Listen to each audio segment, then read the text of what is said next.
안녕하세요. 저는 30대 후반에 서울에 살고 있는 직장인이자 아이 아빠입니다. 최근 저에게 생긴 일련의 사건들로 인해 많이 힘들기도 했고 많은 생각을 하기도 했네요. 누군가에게 속 시원히 터놓고 말할 수도 없는 내용이라 익명으로나마 이렇게 털어놓습니다. 먼저 제 속사정을 모르시는 분들이 듣기에는 너무나 당혹스럽게 들릴 수도 있으실 거고 저를 비난하실 수도 있으리라 생각됩니다. 하지만 저는 최선의 방법을 선택했고 그 책임은 오롯이 제 몫으로 남았네요. 오랫동안 고민해온 제 이야기를 한번 해볼까 합니다. 저희 부모님께서는 제가 어릴 때 사고로 돌아가셨습니다. 이후 조부모님이 저를 돌봐주시기는 했지만 어릴 때부터 부모님 없이 지내다 보니 가정에 대한 남다른 애착 같은 게 더 있었던 것 같습니다. 막연하게 빨리 가정을 꾸리고 싶다는 생각을 했지만 조부모님까지 돌아가신 이후로 혼자 살아야만 했던 저는 평범한 가정에서 자란 사람들과 달리 주변에 아무런 도움도 받을 수 없었죠. 혼자 살 집 구하는 것부터 힘들었으니까요. 그렇게 살다 보니 내 가정이라는 것에 대한 욕심도 조금씩 내려놓게 되더군요. 그런데 그렇게 어렵게 살아온 제가 몇 년 전에 결혼을 할 수 있었고 얼마 시간이 지나지 않아 예쁜 딸아이의 아빠까지 되었습니다. 세상을 다 가진 기분이었죠. 저와 12살 차이가 나는 아내는 해외여행 중에 처음 만났습니다. 요즘이야 자유여행이 유행이지만 낯선 외국 자유여행이 자신 없었던 저는 여행사의 관광 상품을 통해 여러 명이 같이 여행을 한 것이었는데 그곳에서 만난 그녀는 친구와 함께 왔더군요. 대부분의 사람들은 중년의 아주머니들과 아저씨들이었고 저는 일행이었고 그녀와 친구는 단둘뿐이라 가이드를 따라다니는 여행을 하며 자연스레 저를 챙겨주던 그녀들과 이곳저곳의 관광지에서 대부분 셋이 함께 어울리게 되었습니다. 그때까지만 해도 그녀와 그녀의 친구는 저보다 한참 어린 동생이라서 귀엽게만 보았죠. 여행이 끝나고 다들 각자의 일상으로 돌아왔지만 그 5박 6일 사이에 정이 들었는지 그녀와 저는 계속 연락을 이어가게 되었고 별다른 진전 없이 지지부진한 만남만 이어오던 어느 날 결국 그녀는 참지 못하고 저에게 말을 했습니다. 오빠, 이럴 때는 우리 사귀자 하면 되는 거예요. 도대체 썸만 몇 달을 타는 거야? 그렇게 그녀의 고백으로 우리는 연인이 되었죠. 솔직히 말씀드리면 제가 그 이전에는 여자 경험이 별로 없고 오로지 일에만 집중해온 터라 연애에는 숙맥이었습니다. 하지만 저의 나이답지 않은 소극적인 태도에도 불구하고 그녀는 적극적으로 대시를 했고 저도 그런 그녀에게 매력을 느끼게 되었습니다. 사실 연애를 하면서도 관계의 리드는 그녀가 다 했네요. 어느 장소에 가고 어떤 지역에 있는 맛집을 가고 한복을 입고 고궁에 놀러가는 이벤트를 하는 등 생각도 못 해본 데이트를 즐길 수 있었죠. 사실 저는 그냥 따라만 다닌 것 같습니다. 심지어 프로포즈조차도 처음 만났을 때 먼저 말을 걸어준 것처럼 그녀가 먼저 했으니 말다 했죠. 오빠는 나랑 결혼 안 할 거예요? 이렇게 이쁘고 귀여운 내가 오빠랑 결혼이 하고 싶다는데 그녀와 몇 달 동안 연애를 하며 저 역시 그녀와 가정을 꾸리고 싶다는 생각을 하기는 했죠. 하지만 12살이라는 나이 차이가 항상 제 발목을 잡더군요. 아직 그녀는 하고 싶은 것도 할 일도 많을 나이인데 저 같은 늑다리 아저씨가 데려간다는 것이 미안하게 느껴졌습니다. 하지만 한편으로는 이렇게나 착하고 똑똑한 여자가 먼저 적극적으로 저를 좋다고 하는데 당연히 기분이 좋았죠. 이런저런 생각으로 고민만 하는 저에게 그녀는 몇 번이고 결혼을 하자 했고 결국 우리는 연애한 지 1년도 되지 않아 결혼 준비를 하게 되었네요. 혼전 임신이나 그런 이유는 아니었습니다. 여자친구는 저보다 나이는 훨씬 어리지만 결혼관이 확고하게 잡혀 있었고 아빠 없이 자라서 그런지 그 누구보다 빨리 결혼을 해 안정적인 가정을 꾸리고 싶어 했습니다. 물론 저 역시 같은 생각이었기에 그녀의 결혼, 제 아내 나이 차이에 대한 걱정은 묻어두고 결혼을 진행하게 되었죠. 이후 여자친구의 집에 인사를 드리러 간 날 저는 처음으로 장모님을 뵙게 되었습니다. 사실 여자친구는 아버지가 안 계십니다. 여자친구가 아주 어릴 때 돌아가셨다고 들었죠. 그래서 여자친구는 아버지의 얼굴조차 모른다고 했습니다. 그래서 그동안 혼자서 딸을 키우셨을 장모님을 생각해서 홍삼 선물 세트와 과일 바구니를 들고 인사를 갔죠. 한우도 사가려고 했는데 장모님이 고기를 즐기지 않는다고 하더군요. 그리고 장모님을 처음 뵌 순간 저는 충격을 받았습니다. 어머님이라고 호칭을 부르기조차 민망할 정도로 너무나도 젊고 청초하신 느낌의 여성분이셨으니까요. 제가 상상했던 어머니의 모습과는 너무도 달라서 전 잠시 어버버했던 것 같네요. 뭘 그렇게 놀라 내가 엄마 젊다고 했잖아. 죄송합니다. 당황한 표정이 그대로 얼굴에 드러났는지 여자친구가 제 옆구리를 쿡 찌르며 말했습니다. 물론 장모님께서는 이른 나이에 여자친구를 낳으셨다는 이야기는 익히 들어 알고는 있었으나 실제로 뵈니 당황스러울 정도로 젊으시더군요. 함께 식사하는 내내 장모님의 나이가 가늠이 안 될 정도였으니까요. 머릿속으로 장모님의 나이를 계산하는데 정신이 팔려 무슨 음식을 어떻게 먹었는지 기억이 안 날 정도입니다. 그날 장모님과의 첫 만남을 마치고 집에 와서 아내와 통화를 했죠. 많이 놀랐어? 솔직히 좀 놀라긴 했지. 말만 들었지 그렇게 젊으실 줄은 상상도 못했어. 사실 엄마가 날 18살에 낳았어 미혼모였고 미리 말하려고 했는데 역시 입이 안 떨어지더라고. 엄마 잘못이 아닌데 아무래도 일반적인 사람들이 보는 시선이 좋진 않으니까. 그날 통화를 하며 알게 된 사실이지만 장모님께서는 고등학교 졸업도 하시기 전에 여자친구를 낳으셨다고 합니다. 그리고 장인어른은 사실은 돌아가신 것이 아니라 아이를 가진 장모님을 버리고 도망가 버린 것이라 하더군요. 당시 20살이었던 여자친구의 아버지는 장모님이 임신을 했다고 알리자마자 바로 군대를 핑계로 슬그머니 연락을 끊고 사라졌다 합니다. 이후 장모님께서는 부모님의 도움을 받아 출산을 했고 그런 놈은 잊고 살라는 부모님의 권유에 따라 그 남자는 죽었다 생각하고 절대 찾을 생각도 없이 혼자 제 여자친구를 키우신 거죠. 이후 다른 남자 또한 단 한 명도 만나지 않고 오로지 아이만 키우며 살아오셨다고 해요. 그나마 여자친구의 외갓집이 부유한 편이라서 다행히 두 모녀는 경제적으로는 고생하지 않고 생활할 수 있었던 것 같습니다. 아주 어릴 때는 외삼촌이 아빠인 줄 알았어. 하며 웃는 아내가 외갓집에서 얼마나 많은 사랑을 받고 자랐는지 예상이 되더군요. 저 역시 조부모님의 도움으로 성장했지만 제가 자란 환경과 전혀 다른 분위기였다는 것이 느껴졌습니다. 언제나 긍정적이고 밝고 매사 심플하기까지 한 아내 덕분에 저는 언제나 마음이 편했고 나이는 어려도 이 사람은 인생을 함께할 좋은 배우자라고 생각했습니다. 사실 여자친구와 헤어질 생각이 들진 않았습니다. 막연하게 무언가 과연 이게 맞는 건가 하는 생각이 들 뿐이었죠. 물론 제가 그 상황에서 시간을 끌은 점은 저의 미숙한 부분이었고 어리석은 행동이었습니다. 하지만 그 당시에는 제가 느끼는 혼란을 그 누구에게도 말하기조차 힘들더군요. 그런 저의 행동에 여자친구는 더욱 답답하고 힘들었을 테죠. 하지만 저의 불분명한 태도에도 더 이상 보채지 않고 기다려주더군요. 그런 여자친구에게 더욱 미안한 마음이 들었습니다. 그렇게 장모님께 인사를 드린 후 3달 정도 아무런 진전 없이 지내고 있던 어느 날 장모님께서는 자신의 특별한 가정사 때문에 이 결혼이 멈췄다고 생각을 하셨는지 저에게 따로 연락을 해 만나자고 하시더군요. 그렇게 따로 만난 자리에서 장모님은 저에게 말씀하셨습니다. 나 자신과 내 딸의 인생은 완전히 별개라는 걸 알아둬요. 우리 딸은 정말 독립적인 아이죠. 나 역시 사위될 사람과 내 나이가 5살밖에 차이 나지 않는다는 것이는 않아요. 장모로서 사위를 편하게 대하는 것도 쉽지 않고 다른 사람의 구설에 오르내릴 수 있다는 생각도 했어요. 하지만 나도 노력하는 중이에요. 그리고 두 사람이 결혼한 후에는 둘만의 가정을 만들어서 행복하게 살면 되는 거죠. 그러니 나에 대한 어떤 생각도 딸 아이와의 결혼을 결정하는데 영향을 미치지 않았으면 좋겠네요. 그리고 두 사람이 확실하게 결혼을 결정하고 나면 나 역시 사위를 편하게 대할 거예요. 말도 놓을 거고요. 두 사람의 결혼에 나를 넣지 말고 생각하길 바래요. 정말 온화하고 부드럽게 말씀하셨지만 그 말씀 안에는 단호함과 신뢰가 가는 카리스마가 있었습니다. 장모님의 말씀은 한마디로 본인의 존재가 저희 결혼 생활에 불편할 수 있으니 결혼 후에는 저희와 거리를 두고 살아가겠다는 뜻이었죠.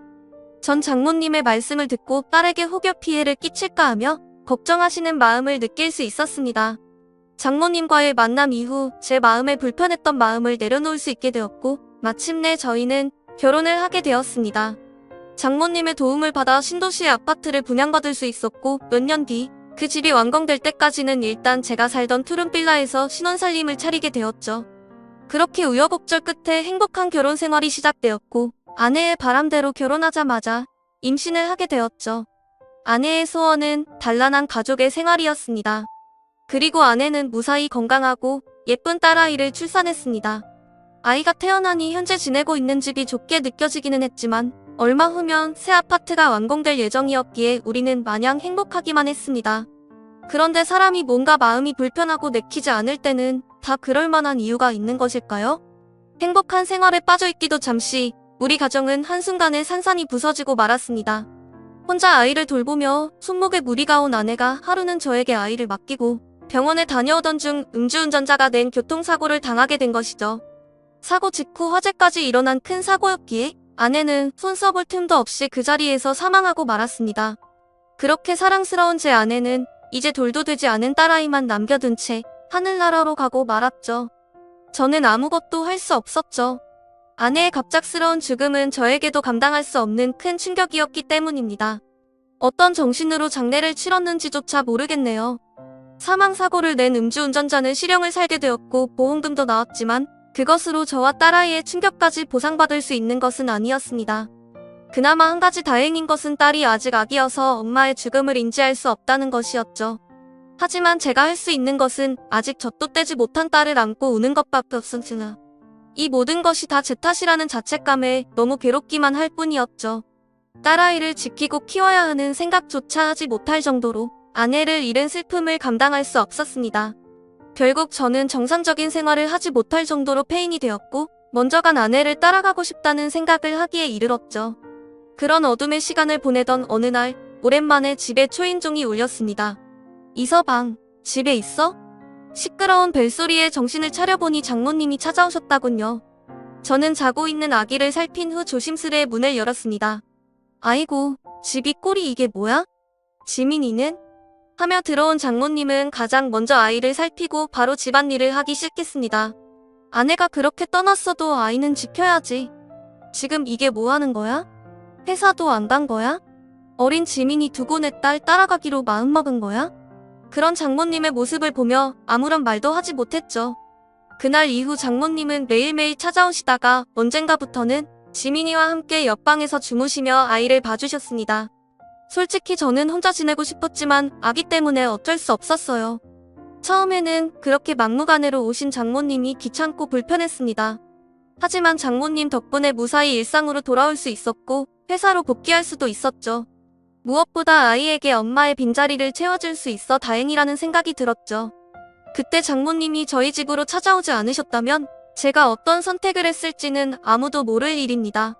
분명히 전 아이에게 좋은 아빠가 되어주겠다고 약속을 했는데 아내와의 갑작스러운 이별을 하며 제 슬픔에 도취되어 아이조차 생각하지 못한 거죠. 장모님이 오신 이후 힘들지만 다시 하루하루를 살게 되었습니다. 그리고 그 지민이의 돌이 지나고 얼마 후에 분양받은 집이 완공되어 저와 아이 그리고 장모님은 그 집으로 이사를 하게 되었습니다. 새로운 환경으로 옮기고 한 해, 두 해 지나며 아내에 대한 슬픔도 조금씩 잊혀져 가는 듯 했습니다. 장모님께서는 지극정성으로 저희 딸을 키우시며 본인 딸을 잃은 슬픔을 견뎌나가셨던 것 같습니다. 물론 저에게도 잘해주셨습니다. 아침밥을 항상 챙겨주셨고 퇴근 후 같이 식사할 때도 많았죠. 저 대신 아이를 돌봐주시는 장모님이 힘들지 않도록 집안일에도 신경을 썼습니다. 그리고 주말에는 장모님과 아이를 데리고 놀이공원에 가기도 했고 다른 주말에는 장모님이 쉴 수 있도록 제가 아이를 데리고 놀러 가기도 했죠. 그렇게 지내다 보니 조금씩 장모님에 대한 친근감과 편안함이 더해 반갑습니다. 그리고 저희 딸은 장모님의 보호 아래 무럭무럭 자라서 5살이 되었습니다. 그러던 어느 날 퇴근길에 제가 장모님 드리려고 맛있다는 빵집에 들려 빵을 사다 드렸죠. 이 집 빵이 맛있대요. 좋아하실 것 같아서 사왔어요. 장모님은 한 입 빼어 드시고는 어머 정말 맛있네? 한번 먹어봐. 하며 너무나 자연스럽게 빵을 잘라 제 입에도 넣어주시는데 받아 먹으면서도 흠칫하는 기분이 들더군요. 사실 이런 것은 연인이나 부부 사이에서나 할 법한 행동이었죠. 장모님 역시 본인의 행동의 순간 겸연쩍하시는 것 같았습니다. 정말 맛있네요. 많이 드세요. 하며 어색한 목소리로 무마하기는 했지만 다시금 머리가 복잡해져 왔습니다. 사실 지금 딸아이가 장모님을 엄마로 알고 있거든요. 아직 어린 딸에게 엄마가 없다는 것을 알려주는 게 좋을지 판단이 서지 않았고 자연스레 할머니를 엄마로 생각하고 있는 아이에게 어떻게 바로 잡아줘야 할지 방법도 모르겠어서 그대로 방치를 해왔죠. 하지만 이것을 깊이 생각하지는 않았습니다. 아이 기준으로 그냥 엄마 아빠라고만 생각했을 뿐 장모님과 제가 부부인 것은 아니니까요.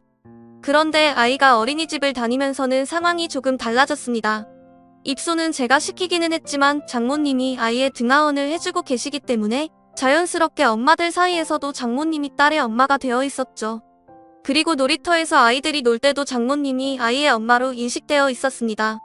하지만 저도 장모님도 이것을 굳이 바로 잡으려는 노력을 하지는 않고 지냈네요. 그러던 어느 날 조금 이른 퇴근을 했더니 아이가 놀이터에서 놀고 있더군요. 그리고 장모님은 아이 엄마들과 함께 어울리고 계셨습니다. 놀이터로 다가가 아이 이름을 부르자 아이가 아빠하며 쪼르르 달려와 안겼고, 함께 있던 엄마들은 당연하다는 듯이 지민이 아빠시구나 안녕하세요 하고 인사를 하더군요. 그리고 장모님에게 지민 엄마 얼른 가요 지민 아빠 오셨네 라고 말했습니다. 저는 그 대화를 듣고 뜨끔하는 생각이 들었지만 아무렇지 않은 척 조용히 목례를 하고 돌아섰고, 장모님 역시 먼저 들어갈게요 하고 저와 아이와 함께 집으로 들어오셨죠. 그날 이후 장모님도 저도 서로 그에 대한 이야기는 한 번도 꺼내지 않았습니다. 하지만 머릿속이 복잡해지는 것은 어쩔 수 없더군요. 사실 이 아파트로 이사한 이후 장모님과 저는 잠자리만 하지 않았지 거의 부부처럼 지내왔습니다. 알고 지내는 이웃 주민들 거의가 저와 장모님을 부부로 생각하고 있다면 말다 했죠. 저희 장모님께서 나이 많은 어르신 같은 느낌도 아니고 솔직히 제가 친하게 지내는 선배가 저희 장모님과 동갑입니다. 심지어 장모님이 더 어려 보이기까지 하고 성격도 웃있는 스타일도 훨씬 젊고 세련되었죠. 장모님이 점점 여자로 보이는 것 같아 혼란스러운 기분을 감출 수가 없었습니다. 착하고 여린데다가 아름답게까지 한 장모님이 아니었다면 제가 혼자 어린 피덩이인 딸을 어떻게 키웠을지 상상조차 되지 않습니다. 이 부분은 장모님께 너무나 감사드리죠. 저의 솔직한 심정을 장모님께 말씀드리고 싶다가도 마음이 정말 어쩔 줄 모르겠고 복잡하기만 했습니다. 저의 이런 고민을 장모님께서 어떻게 받아들이실지 알 수가 없었죠. 하지만 저는 결정을 내려야만 했습니다. 어차피 진실은 언젠가 모두 드러나게 되어 있고 딸아이도 언제까지 속일 수는 없는 부분이었죠. 장모님, 잠깐 말씀 좀 나누시죠. 딸아이 옆에서 잘 준비를 하시던 장모님을 불러 거실에서 대화를 하게 되었습니다. 지민이가 장모님을 엄마로 알고 살게 해도 되는 건지 오랫동안 생각을 해봤어요. 나도 그게 걱정이야. 처음에는 그냥 엄마가 없다는 것이 안타까워서 그리 알게 두었지만 지민이가 바깥 활동을 시작하니 사위가 남편이 되어버리네 하며 씁쓸하게 웃으시는 장모님께 죄송한 마음이 들었습니다. 저 때문에 죄송합니다. 이 서방이 죄송할 게 뭐가 있어. 내가 젊은 할머니라서 이렇게 된 것을 한숨을 쉬는 장모님 앞에 아무런 말도 할 수 없었죠. 그러자 장모님이 말을 이었습니다. 예전에 말이야, 내 딸이 제 외삼촌을 아빠로 생각했던 시기가 있었어. 처음엔 아빠가 없는 것이 너무 마음이 아파서 그냥 뒀는데 나중에 아빠가 아니라 외삼촌이라는 것을 알고 얼마나 속상해 하던지 미리 말해주지 못한 것이 너무 미안했어. 저는 장모님의 이야기를 듣고 확실하게 결심할 수 있었습니다. 이제 지민이 제가 키울게요. 아이가 더 큰 혼란을 겪지 않으려면 제가 키우는 것이 최선의 방법인 것 같습니다. 사실 아이 핑계를 대기는 했지만 솔직히 말해서 저는 이미 장모님을 여자로 좋아하고 있다는 것을 깨달았죠. 이대로 지내다가는 더 이상 제 감정을 감당할 수 없을 것 같았습니다. 이런 제 마음을 이미 알고 있기라도 하신 듯 장모님이 말을 이었습니다. 세상에는 되는 관계가 있고 안 되는 관계가 있어. 그렇지? 나도 이 서방에게 참 고마운 마음을 가질 수 있을 것 같아. 하늘로 간 딸에게도 손녀에게도 좋은 할머니로 남게 해줘서 정말로 고마워. 정말로. 그렇게 장모님은 저희 집에서 나가셨습니다. 다시 본인이 살던 집으로 돌아가신 거죠. 물론 아이는 갑자기 엄마가 없어진 것을 받아들이지 못했습니다. 한참을 힘들어하더군요. 저는 그런 아이가 저와의 생활에 적응할 수 있도록 회사에 1년간 육아휴직을 신청했습니다. 그리고 아이를 위해 열심히 노력하고 있죠. 이후 장모님께 간혹 아이 사진과 동영상을 보내드리기는 하지만 아직 찾아뵙지는 않고 있습니다. 장모님이 이 집을 나가시면서 아이가 장모님을 보면 이제 알아볼 수 있으니 제가 재혼해서 제대로 엄마를 식하기 전까지는 서로 보지 말자고 당부하셨거든요. 물론 저 역시 아직 장모님과 보낸 그 시간이 너무나 그립습니다. 하지만 장모님 말씀대로 저와 장모님은 안 되는 관계이니 이대로 접을 수밖에 없겠죠? 저는 아직은 재혼 생각은 딱히 없네요. 나중에 시간이 지나면 제 생각이 어떻게 바뀔지는 모르겠지만 지금은 딸 아이를 위해 최선을 다하며 살아가 보려 합니다. 제 이야기를 들으신 누군가는 저를 정신나간 놈이라고 비난할 수도 있다고 생각합니다. 그래서 주변 지인에게 이런 이야기를 털어놓을 수 없는 것이 사실이었죠. 그래도 이렇게 익명으로나마 털어놓을 수 있다니 조금 후련한 기분도 드네요. 저의 조금은 부끄러운 심정을 담은 이야기를 읽어주신 분들, 여러분의 가정에 행복 많이 가득하시고 좋은 추억 많이 만드시길 기원합니다. 지금까지 제 이야기를 들어주셔서 고맙습니다. 네, 오늘 사연은 여기까지입니다.